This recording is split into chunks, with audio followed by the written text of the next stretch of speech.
5000 ரூபாய் ஸ்டாலின் கொடுத்த பிறகு எதை தின்னா போய்தான் தெளிங்கிற மாதிரி எல்லா கட்சியிலும் ஒரு பீதி தான். ஆட்சியை பிடிக்க நினைக்கிற அண்ணாதிமுக கொஞ்சம் கூடுதல் பீதி. 10,000 ரூபாய் கொடுக்குறேன்னு சொல்லிட்டு இன்னும் சில சலுகைகள் அளிப்பு, இதெல்லாம் எப்படி சமாளிப்பீங்கன்னு கேட்ட போது அதுல ஒரு வார்த்தை தவறி சொல்லிடும். பிஜேபி மிக வெளிப்படையாக பீகார்ல மகாராஷ்டிரால சலுகை அறிவிப்புகளை வெளியிட்ட போதெல்லாம் கண்ணையும் காதையும் மூடிக்கொண்ட நீதிமன்றங்கள் சில அறிவிப்புகளை வெளியிட போறேன் தமிழ்நாட்டு நலனுக்காக. எனக்கு என்னமோ கனவு தான் காணணும். தமிழ்நாட்டை சுயநலத்துக்காக கூட பிஜேபி திரும்பி பார்க்க மாட்டாங்க. பிரைம் மினிஸ்டர் மோடி பிரச்சாரத்துக்கு வர இருக்காங்க. தேர்தல் அறிவிப்பதற்கான சூழல் வந்துடுச்சு. அதுக்கான ஆட்சி செய்யற கட்சிகளுக்கு இருக்கிற வசதி அதான. எல்லா திட்டங்களையும் அறிவிக்கிற வரைக்கும் அமைதியா இருக்கு. அதுக்கப்புறம் தேர்தல் அறிவிச்சோம். இப்ப 5000 ரூபாய் ஸ்டாலின் கொடுத்த பிறகு எதை தின்னா போய்தான் தெளிங்கிற மாதிரி எல்லா கட்சியிலும் ஒரு பீதி தான். ஆட்சியை பிடிக்க நினைக்கிற அண்ணாதிமுக கொஞ்சம் கூடுதல் பீதி.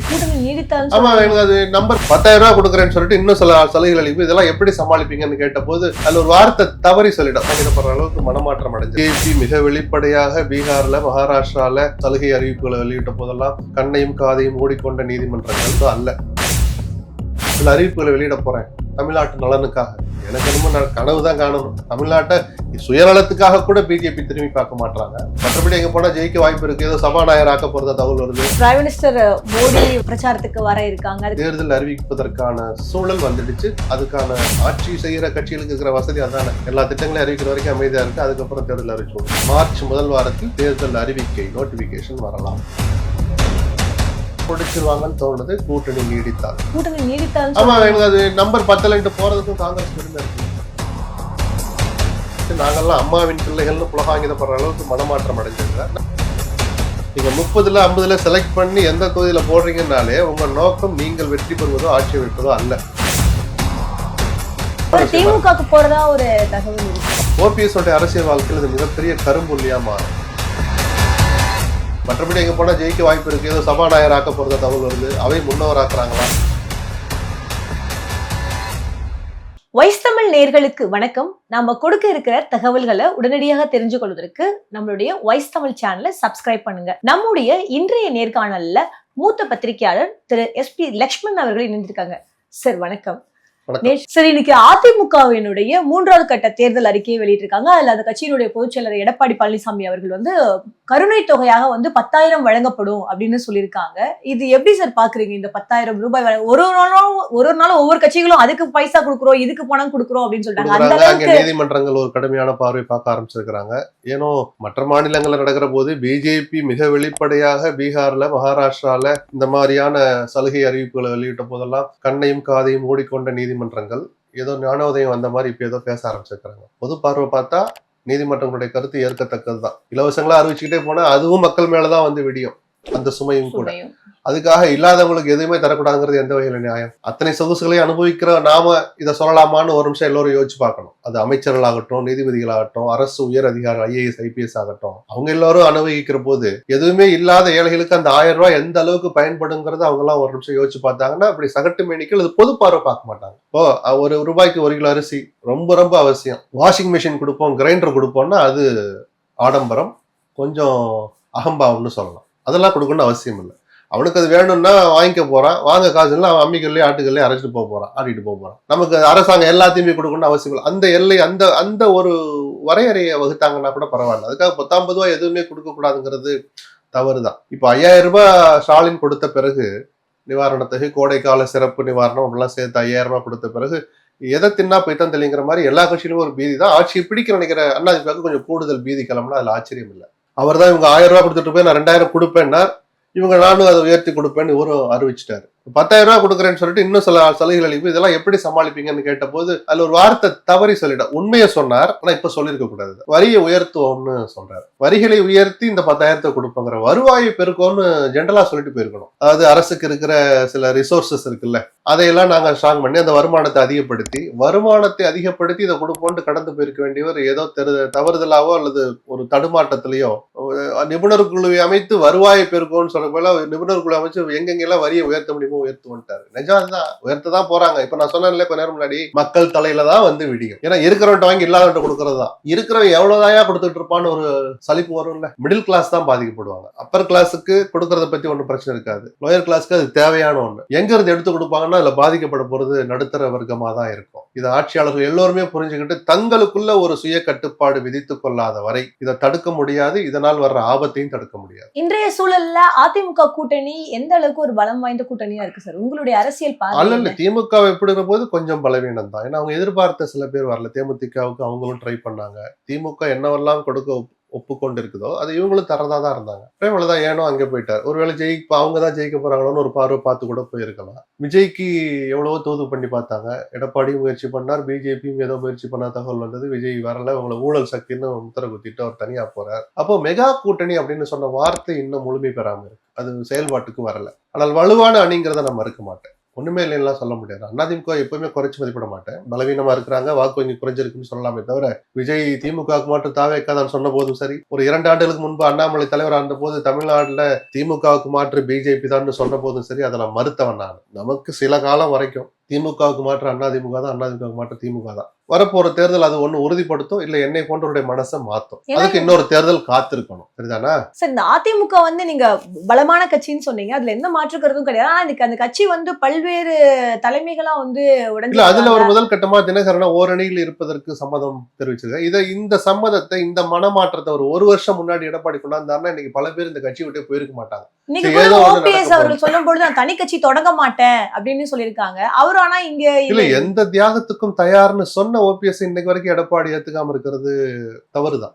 அதிமுகவுக்கு பலவீனம் தான். ஓபிஎஸ்னால என்னங்க இருக்கு, அவர்கிட்ட ஒண்ணுமே இல்லைங்கன்னா ஓபிஎஸ்ங்கிற ஒரு ஓட்டு இருக்குல்ல உங்கள் பார்வையில. அப்ப அது எடப்பாடி பழனிசாமியோட நிர்வாக திறன்ல இருக்கக்கூடிய இல்ல, அவ்வளவு பெரிய வார்த்தையெல்லாம் சொல்ல வேணாம். அவருக்கு ஏதோ இன்னும் தயக்கமோ அல்லது ஓபிஎஸ் மேல கோபமோ இருக்கு. இதே கோபமும் எரிச்சலும் பயமும் ஒரு என்ன சொல்றது தன்னம்பிக்கையற்ற தனமும் தான் தினகரனையோ சசிகலாவையோ ஓபிஎஸ்ஸோ சேர்க்கிற பேச்சுக்கே இடம் இல்லைன்னு இவ்வளவு நாள் சொல்லிட்டு இருந்தார். இப்போ தினகரனை ஓரணியில் இருக்கிறதுக்கு சம்மதம் தெரிவிச்சு நாங்கெல்லாம் அம்மாவின் பிள்ளைகள்னு புலகாங்கிதப்படுற அளவுக்கு மனமாற்றம் அடைஞ்சிருக்கிறார். நல்லதான். எங்க அவரை முதலமைச்சராகவே ஏத்துக்கிட்டார் தினகரன். அதுக்கு மேல இன்னும் நீங்க பேசிட்டா இருந்தா நீங்க தனியா இருந்தும் நீங்களும் ஜெயிக்கல, தினகரன் தனியா இருந்து போய் அவரும் ஜெயிக்கல. அப்ப எதுக்கு நம்ம தோத்துட்டே இருக்கிறோம் தானே காலம் அவங்களை கொண்டு அந்த இடத்துல சேர்க்குது. இது ஓபிஎஸ் சசிகலா விஷயத்திலேயே நடந்துட்டு அதிமுக கொஞ்சம் வலு பெறுங்கிறது அதிமுக தொண்டருடைய எதிர்பார்ப்பு. ஆனா சசிகலா அவங்களும் தனியா கட்சி தொடங்க போறாங்க. இல்ல, அவங்களும் ஓபிஎஸ் ஆவது வெளிப்படையா எந்த தியாகத்துக்கும் தயார், எனக்கு எந்த நிபந்தனையும் இல்லை, என்ன அதிமுக சேர்த்துங்கன்னு சொன்னார். சசிகலா இன்னைக்கு வரைக்கும் தன் மனசுல என்ன இருக்குன்னு வாயை திறந்து சொல்லவே இல்லை. புது கட்சி தொடங்க போறேன்னு சொல்லலாம். அது இவ்வளவு நாள் இந்த கடந்த 5 ஆண்டுகளாக சசிகலா பேசிய பேச்சுக்களுக்கு